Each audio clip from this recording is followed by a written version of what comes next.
Alhamdulillah, wassalatu wassalamu ala rasulillah Sayyidina wa maulana Muhammad ibni Abdillah wa ala alihi wa sahbihi wa man tabi'ahu wa mawala. Ashhadu an la ilaha illallah wahdahu la syarika lah wa ashhadu anna sayyidana Muhammadan abduhu wa rasuluh la nabiyya ba'dah. Allahumma salli wa sallim wa barik ala sayyidina wa maulana Muhammadin nabiyil ummi wa ala alihi wa sahbihi wa barik wa sallim. Wa qala ta'ala fil Qur'anil azim wa huwa asdaqul qailin, a'udzu billahi minasy syaithanir rajim. يا أيها الذين آمنوا اتقوا الله حق تقاته ولا تموتن إلا وأنتم مسلمون.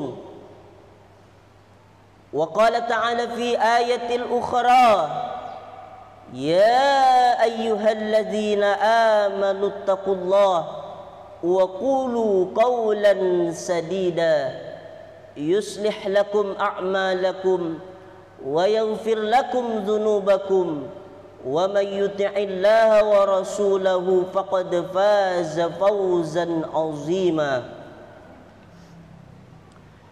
عباد الله، أوصيكم ونفسي بتقوى الله وطاعته فقد فاز المتقون. Hadirin jamaah salat Jumat yang dimuliakan oleh Allah Subhanahu wa taala. Hari ini adalah hari yang baik, Sayyidul Ayyam, bertemu dengan hari yang baik bulan Zulhijjah.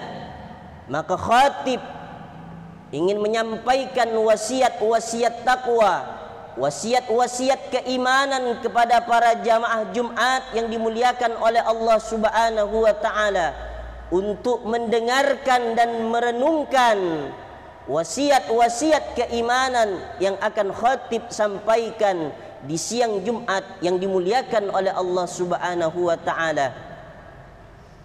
Berawal dari sabda Rasulullah sallallahu alaihi wasallam yang berbunyi, arba'atun man u'tiyahunna faqad u'tiya khairat dunya wal akhirah.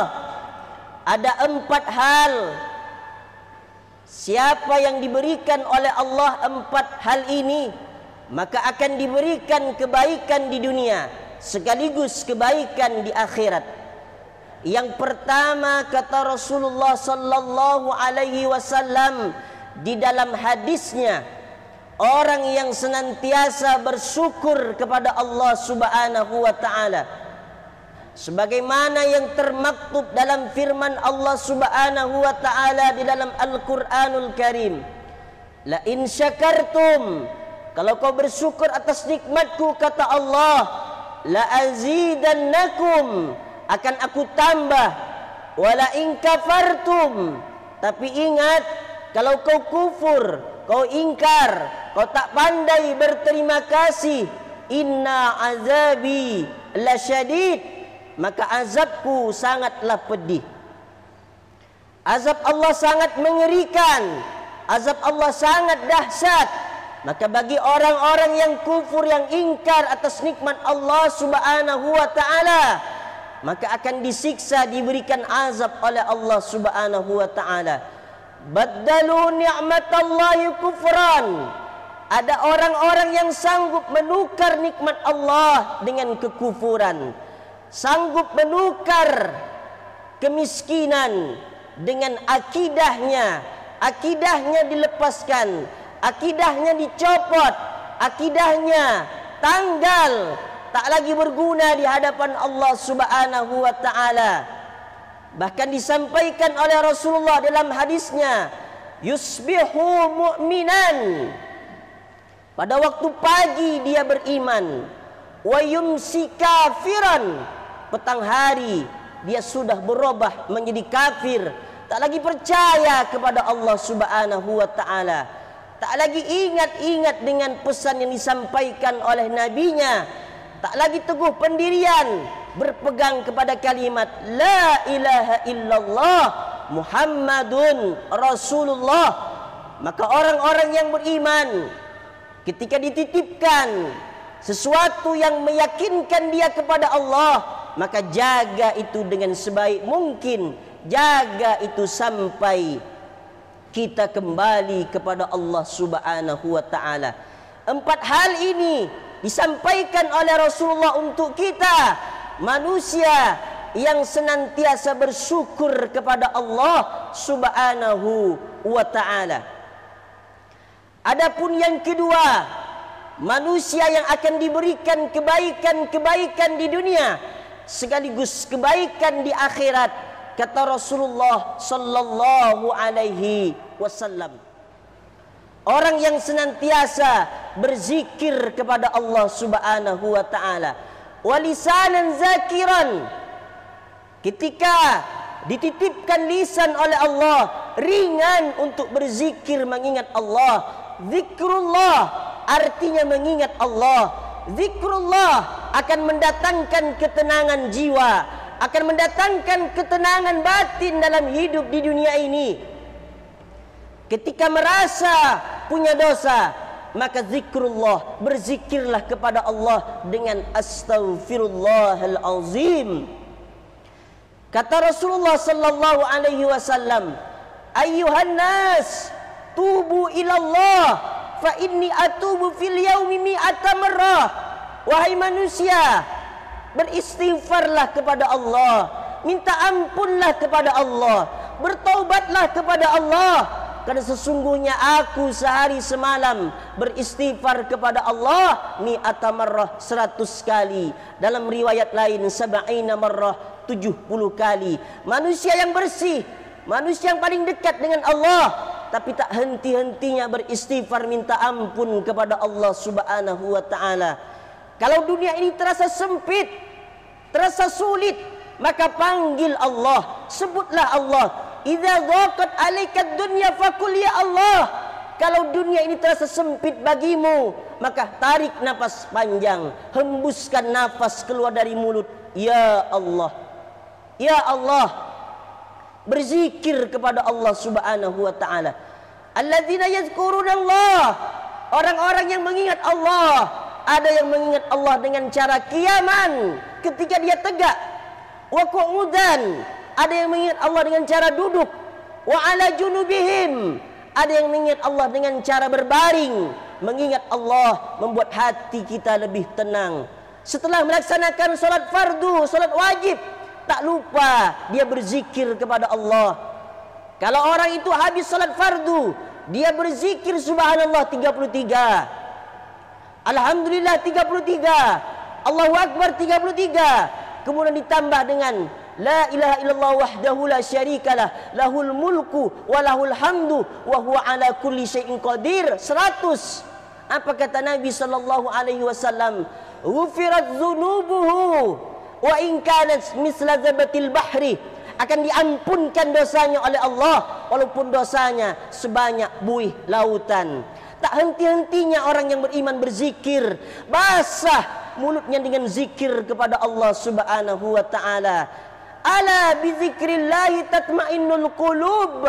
Ingatlah, hanya dengan mengingat Allah hati itu akan menjadi tenang. Orang yang kaya belum tentu tenang pikiran dan hatinya. Orang yang banyak kuasanya belum tentu tenang hidupnya. Tapi orang yang sudah mengingat Allah, Allah berjanji, ala bizikrillah tatmainnul qulub. Ingatlah, hanya dengan mengingat Allah hati itu akan menjadi tenang. Orang yang berzikir subhanallah wa bihamdihi subhanallahil azim, kalimatani, ada 2 kalimat, khafifatani alal lisan, ringan di lidah, sakilatani fil mizan, tapi berat nanti pada timbangan yaumil bizan. Berat nanti timbangannya di hadapan Allah Subhanahu wa taala. Apa zikirnya? subhanallah wa bihamdihi subhanallahil azim. Basahkan lidah, basahkan lisan ini dengan berzikir mengingat Allah subhanahu wa ta'ala. Maka orang yang selalu basah lidahnya untuk berzikir kepada Allah, hatinya tenang, dia dekat dengan Allah subhanahu wa ta'ala. Allah akan pancarkan ketenangan hidayah di dalam hatinya untuk senantiasa berzikir kepada Allah subhanahu wa ta'ala. Itu yang kedua. Yang ketiga, kata Nabi sallallahu alaihi wasallam, orang yang akan diberikan kebaikan di dunia sekaligus kebaikan di akhirat, kata Rasulullah, wa badanan 'alal bala'i sabiran. Orang yang punya badan kuat, punya badan sehat, punya badan tegap, dia senantiasa selalu sabar menghadapi cobaan ujian dari Allah subhanahu wa ta'ala. Ketika diberikan cobaan, keluar dari mulut inna lillahi wa inna ilaihi raji'un. Bukan sumpah serapah, bukan caci maki, bukan penghinaan, bukan suuzon kepada Allah, tapi yang keluar dari mulutnya yang baik-baik, alhamdulillah, inna lillahi wa inna ilaihi raji'un. Semua kita ini dari Allah dan akan kembali kepada Allah subhanahu wa ta'ala.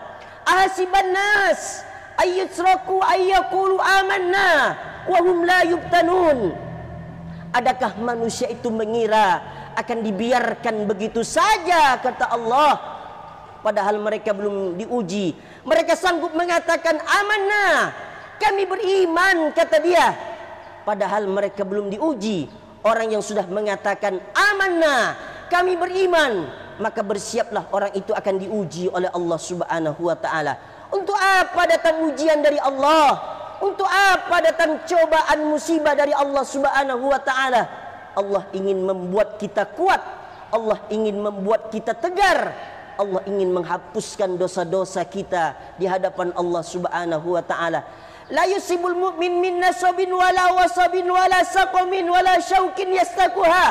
Ada orang yang sakit, gundah gulana, risau, susah hati, bahkan kakinya tertusuk paku, tertusuk duri.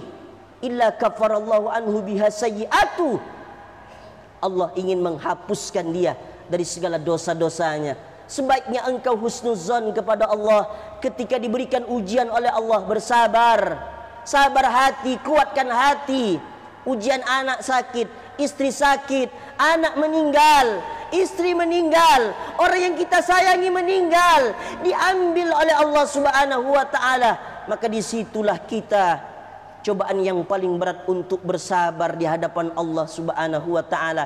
Kalau hanya mengucapkan anak lidah, ringan mengucapkan sabar. Tapi ketika dicoba oleh Allah, memang betul tidak kuat rasanya. Rasa-rasanya kaki ini tidak menginjak tanah ketika diambil orang yang paling kita cintai oleh Allah subhanahu wa ta'ala. Meneteskan air mata, apakah dengan menetes air mata itu tidak ridho? Bukan tidak ridho. Rasulullah pernah meneteskan air mata ditinggalkan oleh anaknya Ibrahim masih kecil. Lalu sahabat berkata, "Ama tardo ya Rasulullah? Apakah kau tak ridho ya Rasulullah? Kenapa engkau menangis?" Air mataku yang mengalir ini bukan tidak ridho, tapi tanda sayang kepada anak yang aku cintai. Begitu kata Rasulullah sallallahu alaihi wasallam. Orang yang sabar itu hebat di hadapan Allah.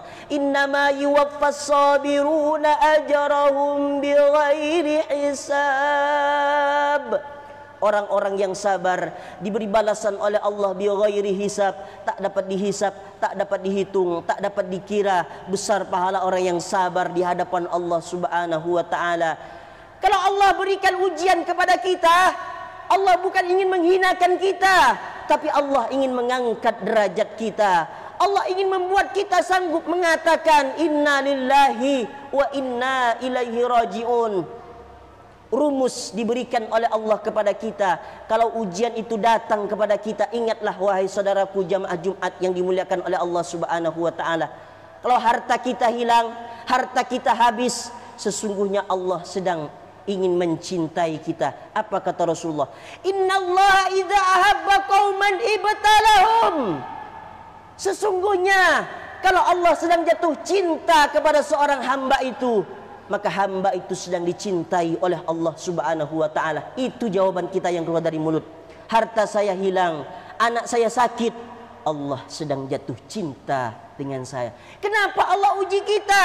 Kenapa tidak orang lain? Karena menurut Allah engkau yang sanggup menghadapi ujian itu, bukan orang lain. Jangan cari orang lain. Allah percaya kepada kita bahwa kita yang sanggup menghadapi cobaan ujian yang diberikan oleh Allah Subhanahu wa ta'ala. Itu yang ketiga. Yang keempat, manusia yang akan diberikan kebaikan di dunia sekaligus kebaikan di akhirat. Kata Rasulullah sallallahu alaihi wasallam, wa zaujatan salihatan, istri yang salihah. Orang yang diberikan istri yang salihah, maka itu didapatkan hanya oleh suami yang soleh. Tidak mungkin akan mendapatkan istri yang solehah kalau mendapatkan suami yang tidak soleh. Istri solehah bisa kita dapatkan hanya dengan suami yang soleh. Ajak istri kita untuk dekat kepada Allah. Ajak anak-anak kita untuk dekat kepada Allah Subhanahu wa ta'ala. Bukankah kita tahu semua dalilnya yang diberikan oleh Allah dalam Al-Quran? Qu anfusakum wa ahlikum nara. Jagalah dirimu dan keluargamu, bukan tetanggamu, kata Allah. Jagalah dirimu dan keluargamu dari siksaan api neraka. Perbaiki dulu di rumah kita. Tanamkan pendidikan di dalam istri kita, ilmu agama. Di dalam anak kita, ilmu agama. Tanamkan ilmu agama di dalam hati anak. Ajarkan dia mengaji. Ajak dia kepada majlis taklim. Ada pengajian di masjid, datang. Untuk apa? Supaya mendapatkan keluarga yang sakinah, mawaddah, warahmah, yang dinaungi dalam naungan Allah Subhanahu wa ta'ala. Mustahil akan mendapatkan istri yang solehah kalau kita sebagai seorang pemimpin, seorang imam, kepala keluarga tidak menjadi suami yang soleh. Kata Nabi sallallahu alaihi wasallam, kullukum ra'in wa kullukum mas'ulun an ra'iyatihi. Setiap kamu itu adalah pemimpin, dan setiap pemimpin akan diminta pertanggungjawaban di hadapan Allah Subhanahu wa ta'ala. Maka sebagai kepala keluarga sungguh sangat berat di hadapan Allah, akan ditanya nanti oleh Allah Subhanahu wa ta'ala. Inilah 4 manusia yang akan diberikan kebaikan di dunia sekaligus kebaikan di akhirat nanti di hadapan Allah Subhanahu wa ta'ala. Barakallahu li wa lakum fil Qur'anil azim wa nafa'ani wa iyyakum bima fihi minal ayati wadh-dhikril hakim wa taqabbala minni wa minkum tilawatahu innahu huwal ghafurur rahim. سبيل الدموع سبيل مريح تنهدى يا صاحي كي تستريح وبث